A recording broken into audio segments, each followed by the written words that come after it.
നമസ്കാരം. ഐക്യരാഷ്ട്രസഭയിൽ രാമചരിതം ഉയർന്നു കേൾക്കും ഇനി മുതൽ.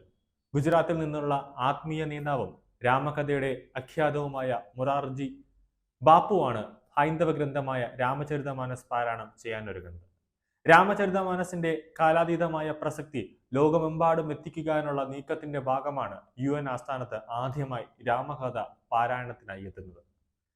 കഴിഞ്ഞ 65 വർഷത്തിലേറെയായി രാമകഥകൾ പാരായണം ചെയ്യുന്ന ആത്മീയ നേതാവാണ് മൊരാരി ബാപ്പു.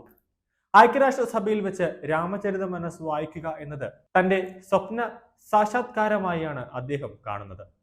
സാംസ്കാരികവും മതപരവുമായ അതിർവരമ്പുകൾ മറികടന്നുള്ള ആഗോള സന്ദേശമാണ് രാമചരിതമാനസ് ലോകത്തിന് മുന്നിലെത്തിക്കുന്നത്. ഇന്ന് ലോകത്തിന് ആവശ്യമായ സത്യം, സ്നേഹം, അനുകമ്പ എന്നീ മൂല്യങ്ങളെക്കുറിച്ചാണ് രാമചരിതമാനസിൽ പറയുന്നത്.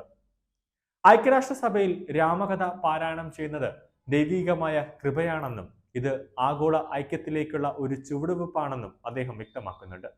ന്യൂയോർക്കിലെ ഐക്യരാഷ്ട്രസഭ ആസ്ഥാനത്ത് വെച്ച് 9 ദിവസമായി രാമചരിതമാനസ് പാരായണം നടക്കും.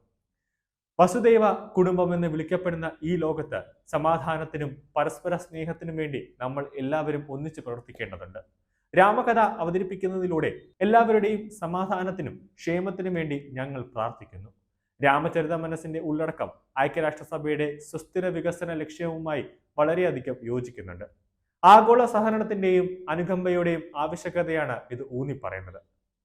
രാമകഥയിലൂടെ ആഗോള സഹോദരബോധം വളർത്തിയെടുക്കുന്നതിന് ജനങ്ങളെ ഒന്നിപ്പിക്കുക എന്നതിലാണ് ഞങ്ങൾ ലക്ഷ്യമിടുന്നത്.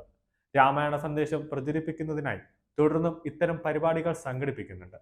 ഐക്യരാഷ്ട്രസഭയുടെ ആസ്ഥാനത്ത് നടക്കുന്ന ചരിത്രപ്രസിദ്ധമായ ഈ സംഭവം ഒരു നാഴികക്കല്ലായി മാറുമെന്നതിൽ യാതൊരു സംശയവുമില്ല. ലോകത്തിന്റെയും സമാധാനത്തിന്റെയും ഐക്യത്തിന്റെയും ആത്മീയതയ്ക്ക് പ്രത്യേക സ്ഥാനം കൊണ്ടുവരുമെന്ന് അദ്ദേഹം വ്യക്തമാക്കുന്നുണ്ട്. ശ്രീലങ്ക, ഇന്തോനേഷ്യ, ദക്ഷിണാഫ്രിക്ക, Kenya, UK, USA, Brazil, Australia, Israel, Japan എന്നിവയുൾപ്പെടെ ലോകമെമ്പാടുമുള്ള നിരവധി നഗരങ്ങളിലും തീർത്ഥാടന കേന്ദ്രങ്ങളുമായി മൊരാരി ബാപ്പു രാമകഥകൾ വായിച്ചിട്ടുണ്ട്. കൂടുതൽ വാർത്തകൾ അറിയുവാനായി ഈ ചാനൽ സബ്സ്ക്രൈബ് ചെയ്ത് ഫോളോ ചെയ്യുക.